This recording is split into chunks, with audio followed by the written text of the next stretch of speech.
आजच्या भागात आपण पाहणार आहोत. जानू आता बाहेर येऊन बघते तर काय, आजी ही बाहेर असते. पण आजीसोबत आता तिकडे भावना आणि सिद्धू देखील असतात. आणि भावना आणि सिद्धूला बघून तर आता जानू एकदमच चकित होते. कारण जानू बऱ्याच दिवसानंतर भावनाला भेटत होती आणि तिला माहितीही नव्हतं ना की भावना येणार आहे. अचानक समोर बघितल्यानंतर तिलाही सुचत नसतं की कसं रिॲक्ट करावं. कारण तिने आतमध्ये जयंतसोबत जास्तच हाणामारी केलेली असते.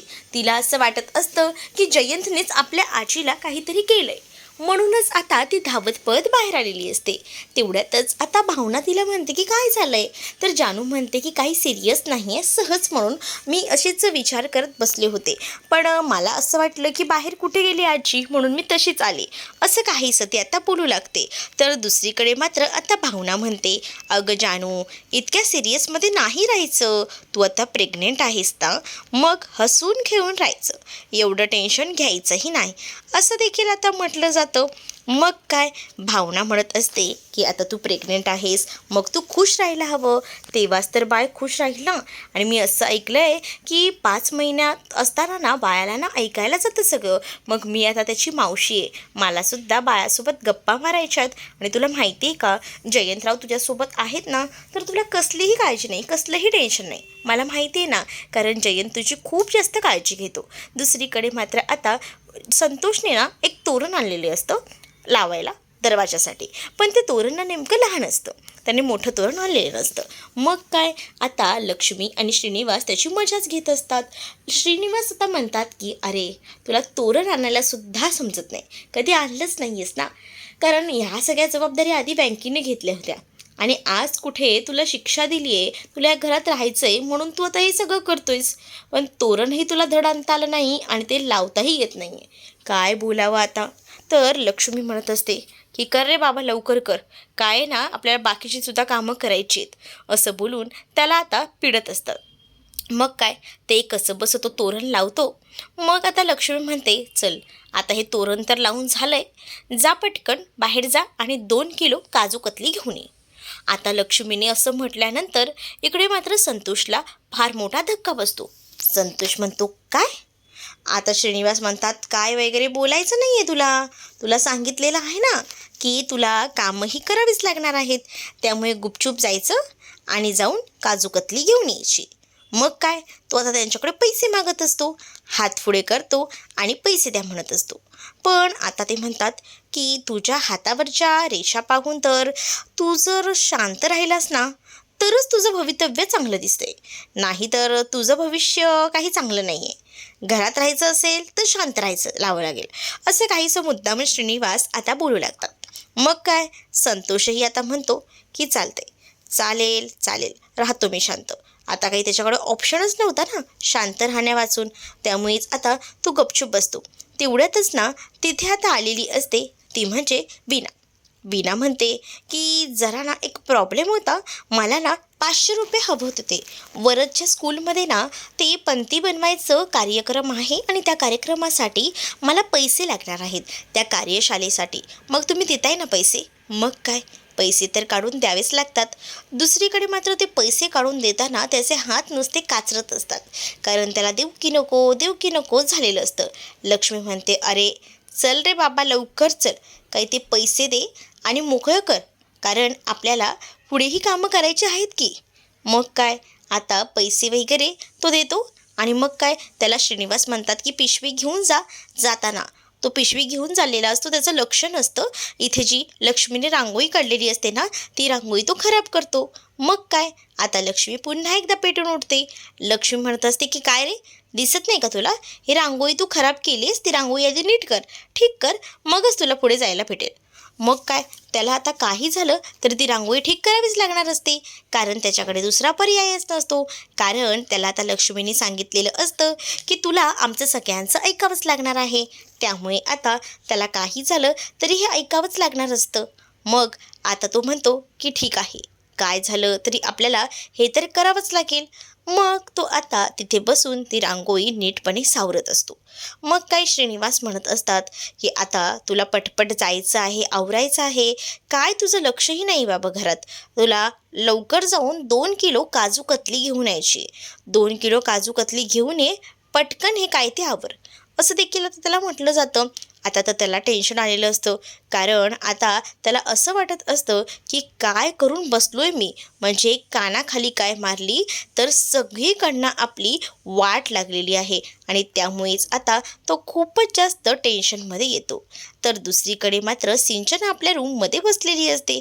सिंचना रूममध्ये बसलेली असताना तिथे तिला मस्का लावायला आता हरीश आलेला असतो. हरीश आता सिंचनाला म्हणत असतो की सिंचना, प्लीज ना, तुझ्या जरा बाबांसोबत माझ्याबद्दल बोलून घे ना.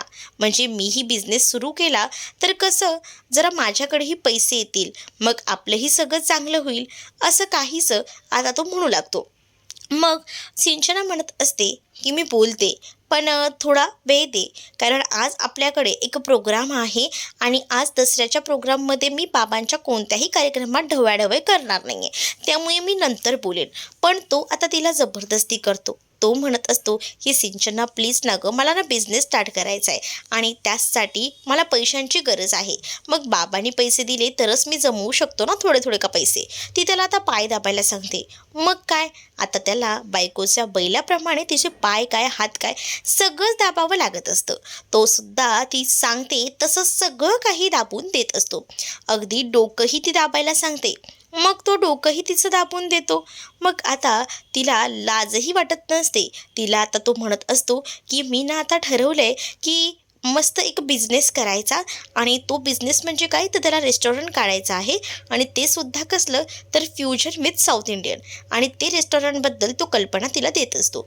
दुसरीकडे मात्र आता संतोषला जे काही सुरू असतं ना त्या गोष्टीचा प्रचंड असा राग आलेला असतो आणि त्यामुळेच आता तो बाहेर जिथे विहीर असते ना तिथे जाऊन जोरजोरात ओरडू लागतो आणि म्हणतो की काय करून ठेवलंयस माझं हे, काय करू मी रे. म्हणजे मला तर या घरात राहायचं आहे तर काय काय गोष्टी सहन कराव्या लागणार आहेत.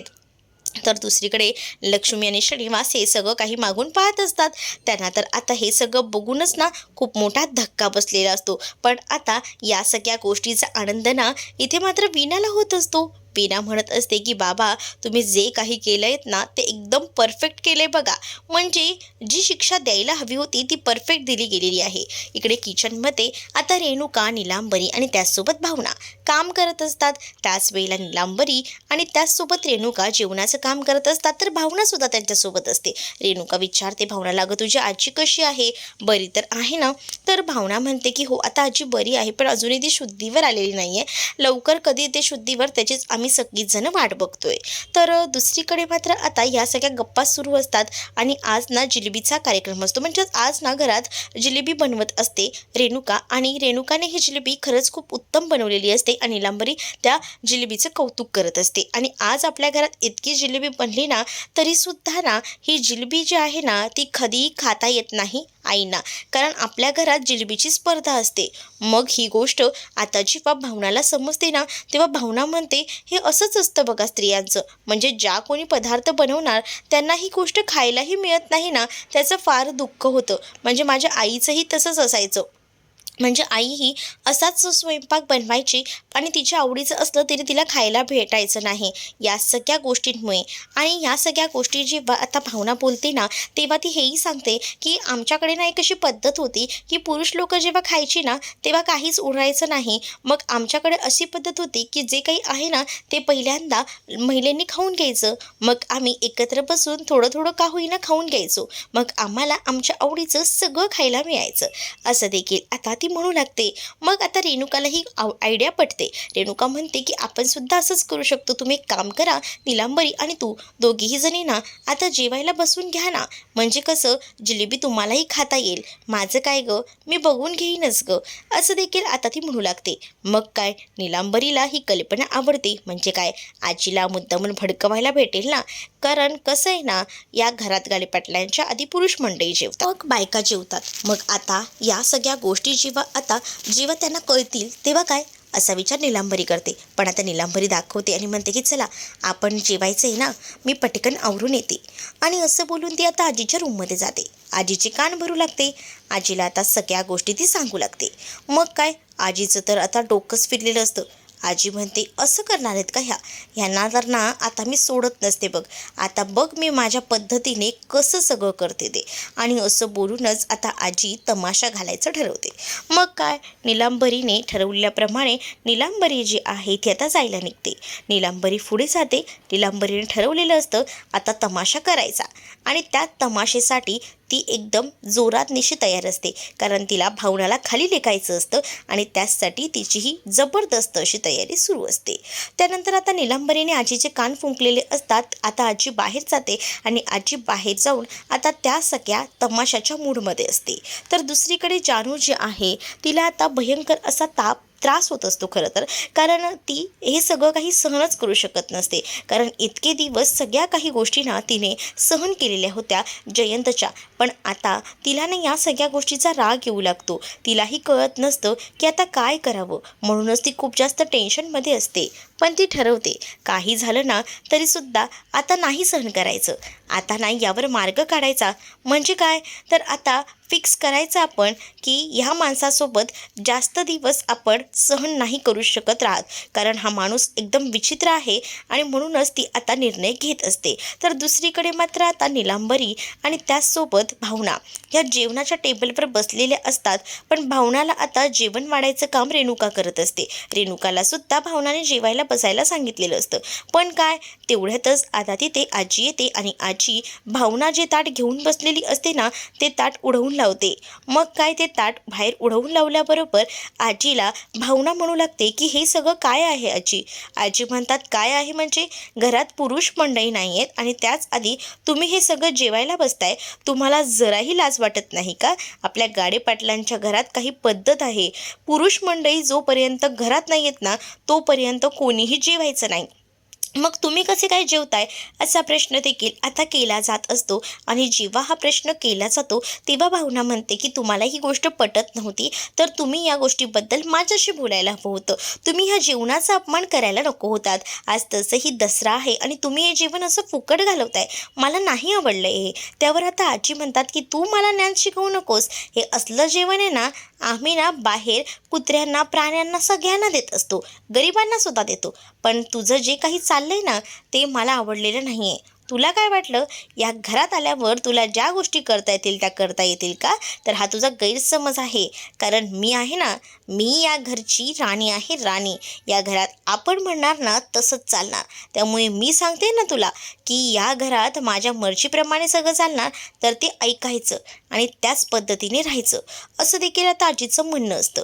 मग काय, आजीला डायरेक्टच इथे सांगितलेलं असतं भावनाने की तुम्ही आधी ना हे सगळं जे जेवण पाडलेलं आहे ना त्यामुळे आधी तुम्ही या सगळ्याचं अपमान केलेला आहे. ते सगळं जेवण आधी उचला आणि ते जेवण उचला आणि त्याची माफीही मागा, सॉरीही म्हणा. पण आता या सगळ्या गोष्टीसाठी आजी तयार नसते. आजीला म्हणायचं असतं की मी असं काही करत नाही आणि करणारसुद्धा नाही आणि तुझं म्हणणं तर मी ऐकणारही नाही. असं आता ती रागारागात बोलत असते. मग काय, या सगळ्या गोष्टीचा राग ना इकडे मात्र आता खूप जास्त आलेला असतो. तो म्हणजे भावनाला. भावना म्हणत असते की आजी तुम्ही खूप चुकीचं वागताय आणि तसं वागायला नको. पण आजीने जे काही म्हटलेलं असतं ना की ते सगळं मोबाईलमध्ये रेकॉर्डिंग आता सिद्धूनं केलेलं असतं. सिद्धू आता म्हणत असतो की आजी तुला माफीही मागावीच लागणार आहे. तू जर माफी नाही मागितलीस तर तुला माहिती आहे ना. मग काय माहिती आहे, काय माहिती आहे तू सांग ना मला. आणि असं बोलून ना आता तो व्हिडिओ दाखवू लागतो. आणि जेव्हा मोबाईलमधला तो व्हिडिओ ती बघते ना तेव्हा मात्र आता आजी खूपच जास्त घाबरते. आजी आता संपतरावांना म्हणते की काय रे, तुझा पोरगा बघितलंस का माझ्यावर कसे आरोप करतोय ते. आणि हा या व्हिडिओचं काय करणार असते तू. मग काय, आता या व्हिडिओचं सांगू का मी काय करणार आहे. हा व्हिडिओ ना जर मी बाहेर दाखवला, व्हायरल केला तर मग काय, बाबांनी आतापर्यंत जी काही इज्जत कमावली आहे ना ती सगळी धुळीस मिळेल. आपल्याकडे कोणीसुद्धा दारात उभं राहायला सुद्धा येणार नाही. कारण तू जीवनाचा इतका अपमान केला आहेस ना की खरंच त्याला दादच नाही आहे. मग काय, आता आजीचं डोकं थाऱ्यावर येतं. आजी म्हणत असते बघा बघ, या गोष्टी जर तू व्हायरल केल्यास ना तर लक्षात ठेव, असं आता आजी रागारागात बोलत असते. नीलांबरीही घाबरते. नीलांबरीने तर आता स्वप्नातही हा विचार केला नव्हता की या सगळ्या गोष्टी अशा पद्धतीने घडतील. पण या गोष्टी अशा पद्धतीने घडलेल्या असतात ना की आता तिच्याकडे सुद्धा भीती वाटण्यापेक्षा जास्तच ती आता घाबरलेली असते आणि तिलाही कळत नसतं की काय करावं, आणि त्यामुळे ना ती खूपच जास्त टेन्शनमध्ये आलेली असते. तर पुढे मात्र आता पाहायला मिळतं, आजी जी आहे ती म्हणत असते की तो व्हिडिओ ना जराही इकडे तिकडे करायचा नाही हा, मी पहिल्यांदाच सांगते तुला. मग काय, आवरायला घे सगळं सगळं आवरायचं आणि सॉरीही म्हणायचं जेवणाला. मग आता आजीला खाली बसून जे सगळं जेवणाचं ताट तिने पाडलेलं असतं ना ते सगळं काही आवरायला लागतंच. आणि हे सगळं ना शेवटी सिद्धूमुळे आणि भावनामुळे शक्य झालेलं असतं.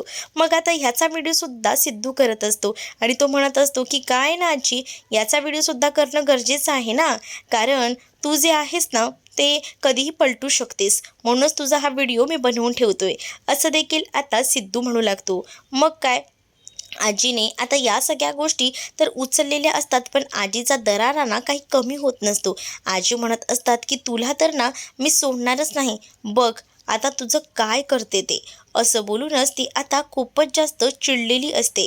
आणि त्यावेळेला आता आजीला हे सगळं करायला लावलेलं असतं, त्यामुळे अधिराजही खुश झालेला असतो. अधिराज म्हणतो की खरंच ना भावना, इतके दिवस ना या घरात कोणालाही जमलं नाही, ती गोष्ट आज तू करून दाखवलीस, खरंच खूप भारी हा. त्यावेळेला आता इथे रेणुकाला सुद्धा ही गोष्ट पटत असते. रेणुका म्हणत असते की खरंच ना भावना, तू ग्रेट आहेस, परंतु भावना म्हणते की या घरात ना सगळीच जण माझ्यासाठी सारखी आहेत, माझा काही आजींवर राग नाही, पण त्या जे काही वाईट प्रवृत्ती करतात ना त्या मला नाही आवडत, त्यांनी हे असं वाईट करायला नको, बस मला इतकंच वाटतं. आणि असं बोलूनच ती आता सगळ्यांचा जो काही गैरसमज झालेला आहे तो मिटवायचा प्रयत्न करत असते.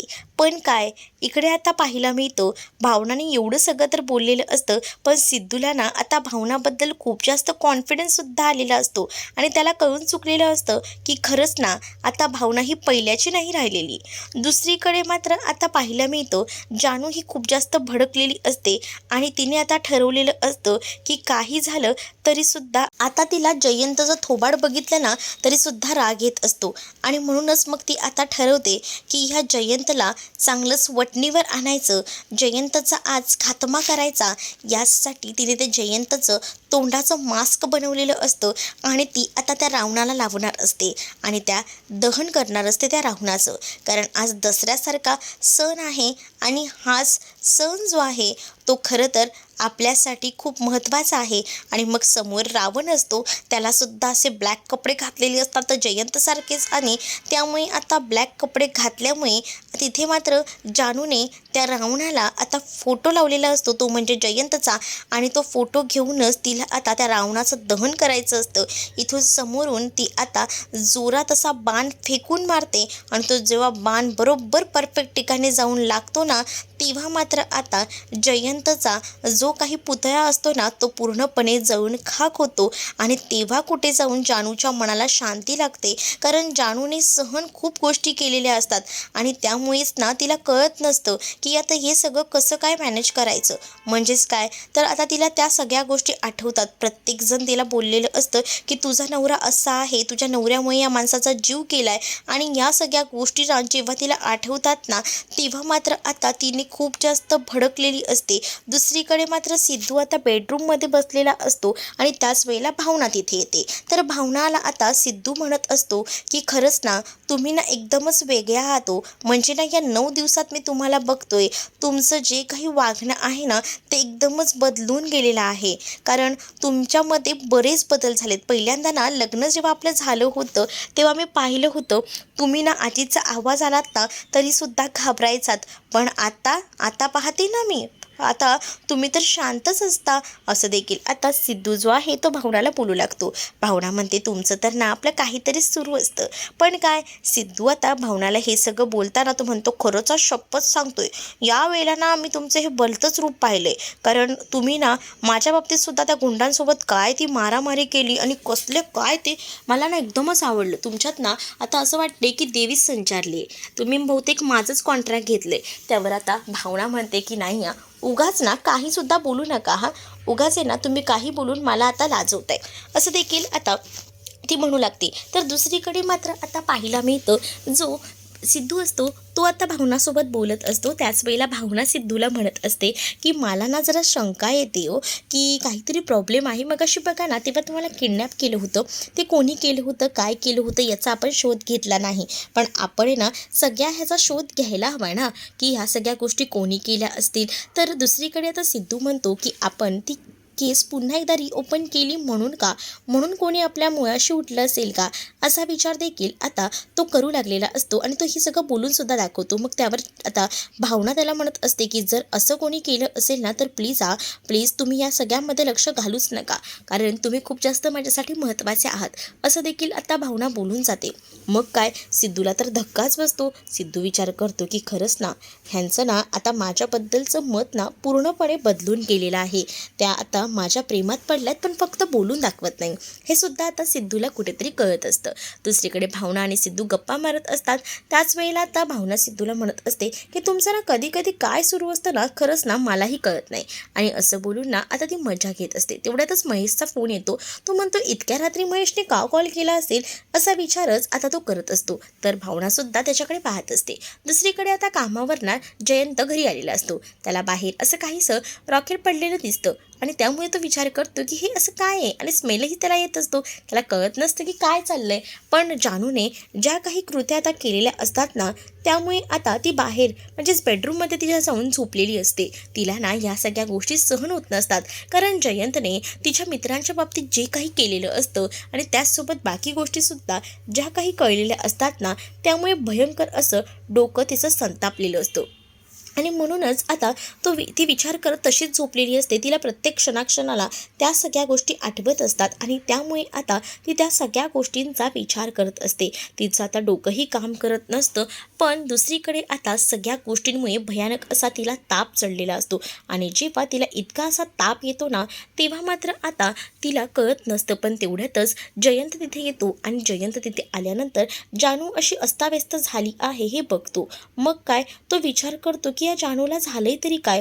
मग जानूला काय झालंय हे कळत नसतं त्याला, आणि त्यामुळेच आता तो जानूकडे जातो, जानूच्या बाजूला बसतो. जानूला ताप आलेला असतो म्हणून जानूच्या डोक्यावर पट्टीही ठेवलेली असते. आणि त्याच वेळेला आता जेव्हा ती पट्टी ठेवलेली असते ना, तेव्हा तो हळूच तिथे जातो आणि जानूला म्हणतो की जानू काय होतंय, त्रास होतोय का तुला, असं बोलून तो तिच्या अंगाला स्पर्श करत असतो. पण आता त्याचा स्पर्शसुद्धा इथे जानूला नको झालेला असतो. जानू सरळ म्हणते की कोण आहे प्लीज जयंत माझ्यापासून लांब राहा. जयंत म्हणतो की काय झालंय तुला जानू, सध्या अशी का करतेस तू. पण जानूला ना त्याच्यासोबत एकही शब्द बोलायचा नसतो, कारण ती आता ज्या मनस्थितीतून जात असते ना, ती मनस्थिती ती स्वतः जाणत असते. कारण ती प्रेग्नेंट असून सुद्धा तिला सुख काही लाभत नसतं या जयंतकडनं, आणि त्यामुळेच आता ती जयंतवर प्रचंड संतापलेली असते. दुसरीकडे आता दसऱ्याचा सण संपत आलेला असतो आणि त्यामुळे श्रीनिवास रूममध्येच असा विचार करत बसलेले असतात.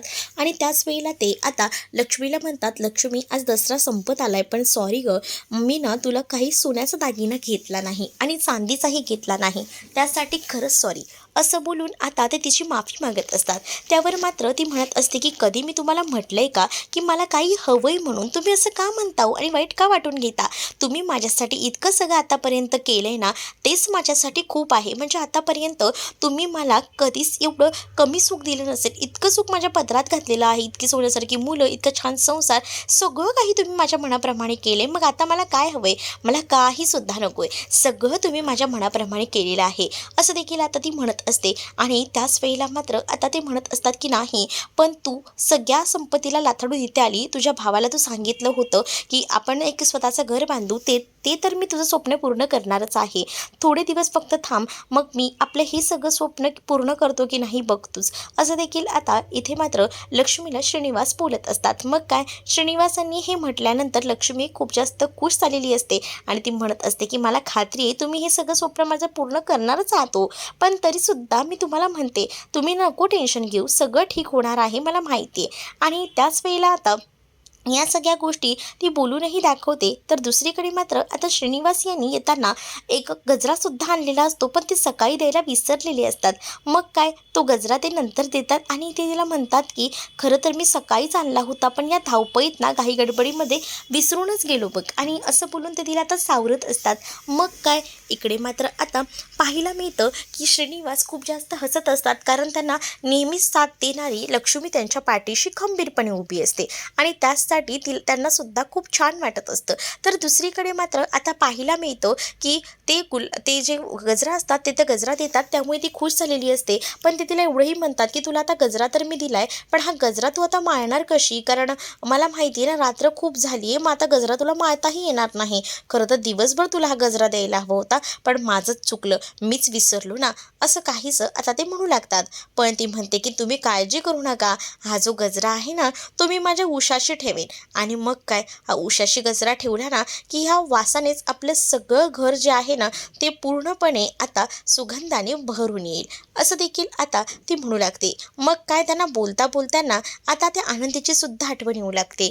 आनंदीला बरेच दिवस आपण भेटलोही नाही, आपण तिच्याशी बोललोही नाही, कशी असेल ती, आपण तिच्या हॉस्टेलला फोन लावायचा का, असा विचार देखील आता इथे मात्र लक्ष्मी करत असते. आणि त्याचसोबत आता ना त्यांना त्यांचे हे क्षण ना खूप सुंदर असे वाटत असतात, आणि त्यामुळे आता ती सुद्धा विचार करत असते की चला, आपण फायनली जे आहे ते योग्य रस्त्यावर पोचत आहोत. म्हणजे काय, तर आपण जे आहे ते आता बरोबर काय जे आहे ते करत आहोत. तर या सगळ्या गोष्टी ज्या आहेत त्या परफेक्टली घडत असतात, आणि त्यामुळेच ना आता खूपच जास्त आनंद जो काही आहे तो आता प्रत्येकालाच असतो. म्हणजेच काय, तर आता इथे पाहायला मिळतं ते आता लगेचच आनंदीला कॉल करायचा प्रयत्न करत असतात. तर दुसरीकडे जानूच्या डोक्यावर आता पट्टी वगैरे ठेवत असतो जयंत, कारण त्याला कळत असतं की जानू आजारी आहे. मग जानूला थोडा रेस्टची गरज आहे, तिला ताप आलेला आहे, तर तिची सेवा करायची तो करत असतो. पण जानूला हे सहन होत नसतं. जानू सरळ म्हणते की तू माझ्यापासून लांब राहा, मला स्पर्शही करू नकोस, आणि असं बोलून ना ती त्याला बाजूला ढकलते, कारण आहे ना तिला त्याचा आता राग येत असतो. पण जयंतला कळत नसतं की जानूला नेमकं झालंय काय, कारण अशी जानू कधीच करायची नाही, मग आता का अशी करायला लागली, असा विचार ना कुठेतरी आता जयंत करत असतो. पण जानू त्याला सांगते, जराही जवळ यायचं नाही जयंत, मला तुझं काही ऐकून घ्यायचं नाही आहे म्हणजे नाही आहे, असं देखील आता म्हणत असतो. तर दुसरीकडे आता पाहायला मिळतं की इकडे जयंतने तर आता जानूचा जो काही गैरसमज झालेला आहे तो जाणून घ्यायचा प्रयत्न तो करत असतो, पण जानू त्याला त्याच्यापासून लांब करायचाच प्रयत्न करत असते.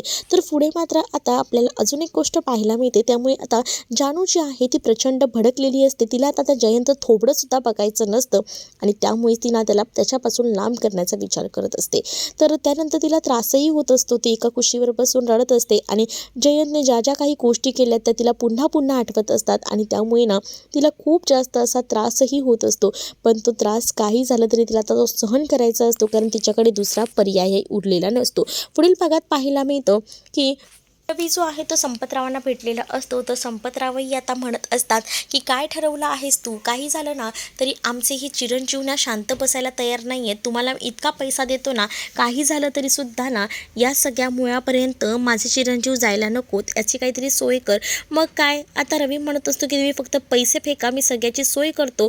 पण आता ना हे सगळं बोलणं ना इथं मागे उभं राहून सिद्धूने आणि भावनाने ऐकलेलं असतं. त्यामुळे आता सिद्धू आणि भावनाने हे सगळं बोलणं ऐकल्यामुळे नेमके काय परिणाम होतील हे पाहणं इंटरेस्टिंग असणार आहे. तुम्ही जर आपल्या चॅनलवर नवीन असाल तर चॅनलला सबस्क्राईब नक्कीच करा.